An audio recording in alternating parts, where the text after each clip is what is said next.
All right, this is chapter 4, section 1. What is a mineral lecture?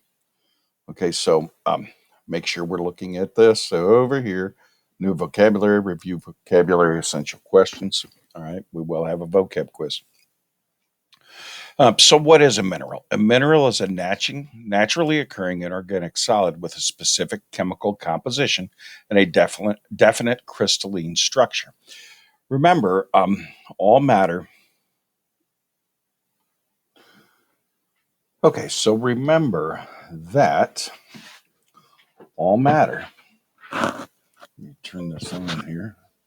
Here we go. Matter. And you'll remember this if you had me in physical science. Matter is either a pure substance or a mixture. Okay, so this should look familiar. These are elements and compounds. Remember, a compound has a fixed chemical formula. Now, this is what's important right here, right now. This is what we're looking at, okay? And what happens are these compounds, these minerals, have a specific chemical formula. A mixture of minerals makes up rocks, okay? A mixture of these minerals will make up a rock. All right. So now let's go back and take a look here. A mineral is naturally occurring, inorganic. Inorganic means it was never alive, it was never living, and it is naturally occurring. Naturally occurring and inorganic. In other words, diamond is a mineral. Diamonds are minerals. A man-made diamond is not a mineral because it is not naturally occurring. Okay. Minerals have definite crystalline structures. They have a definite chemical formula. Okay. And those chemical formulas or those structures are what gives the mineral its shape. We'll talk more about that in the next section. But remember, they are a solid with a specific composition or a fixed chemical formula. Okay. And instead of, as in living uh,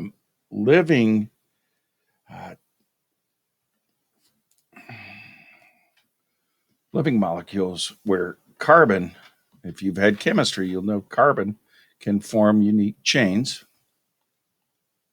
Okay. And we can just go like this. We'll just try to do this easy beam, boom, boom, boom, boom, boom. Carbon can form chains. In inorganic or non-living, remember our staircase on the periodic table, that staircase. The only other element that can do this is silicon. Silicon can also form these unique chains, just like carbon. So most rocks, most minerals, we're talking silicon, okay?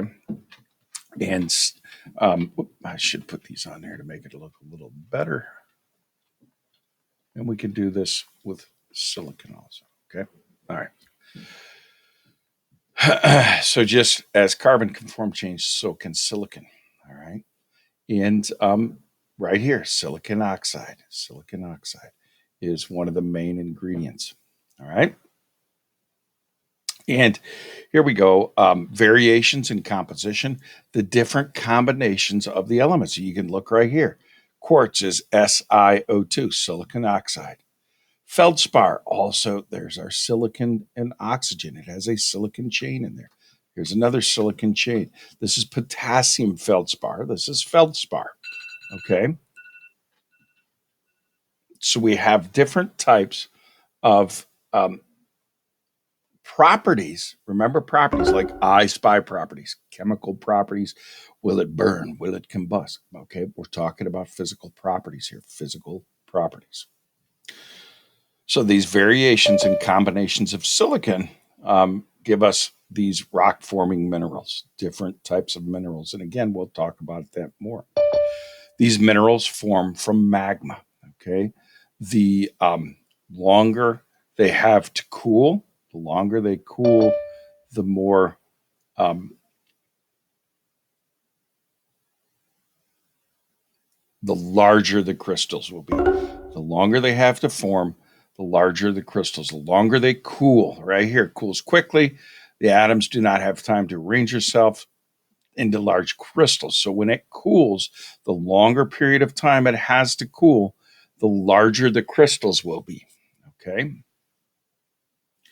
All right. Now, so minerals from solution.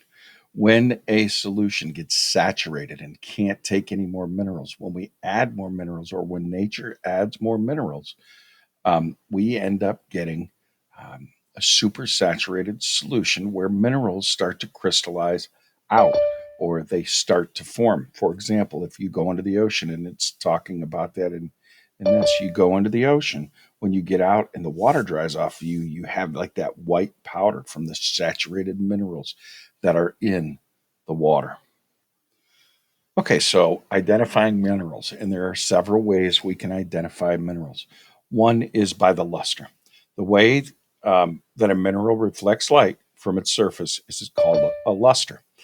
This is nice and shiny and bright. It reflects light. That is a pearly luster or shiny.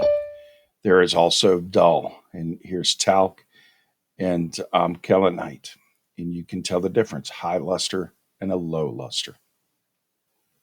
Next is a mineral's hardness. You will need to know this table, Mohs hardness scale. Okay, talc is the softest material.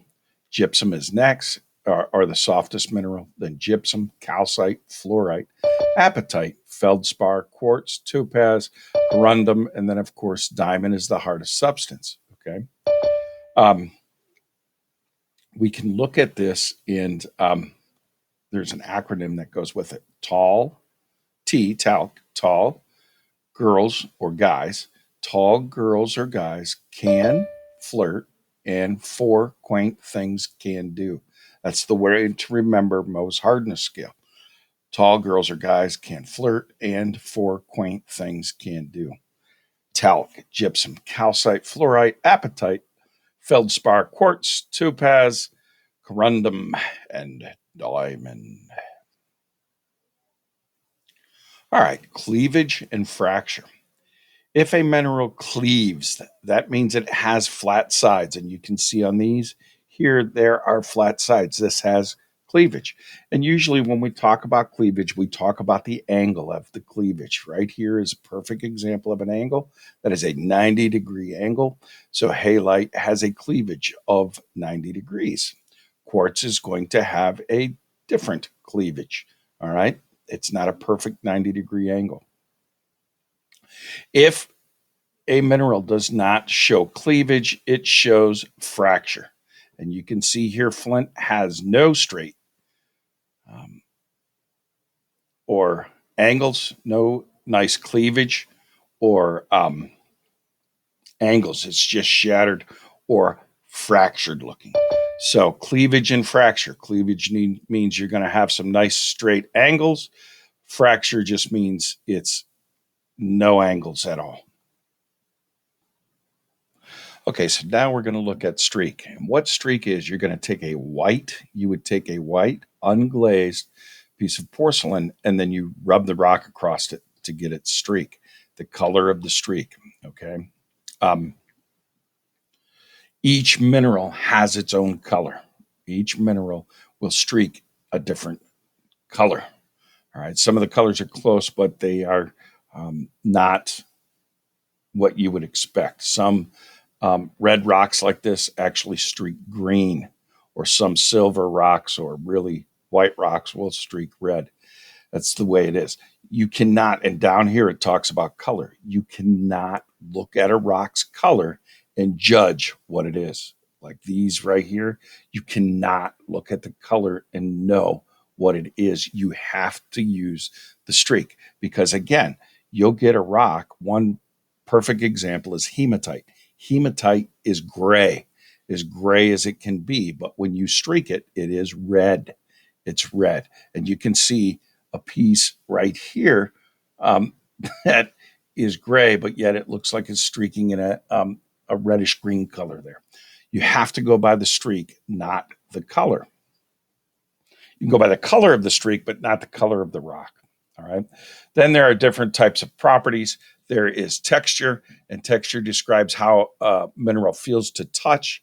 Um, some of them feel slippery or greasy or soapy. Some of them will feel smooth or like sandpaper. Okay. These are the textures. Density and specific gravity, you have to have a special way of figuring this out. Okay. You have to have a special tool to determine density and specific gravity. Uh, I'm not sure if it's in the lab, the virtual lab or not, but keep in mind, these are properties of a mineral. The properties of a mineral. Also, don't forget Mohs hardness scale. Hardness is a great property to go by out in the field when you're looking because you can use your fingernail, and carry a nail with you or a piece of iron, a little piece of glass, and you can do these tests in the field really, really easily. Hopefully this helps you with your work, and good luck.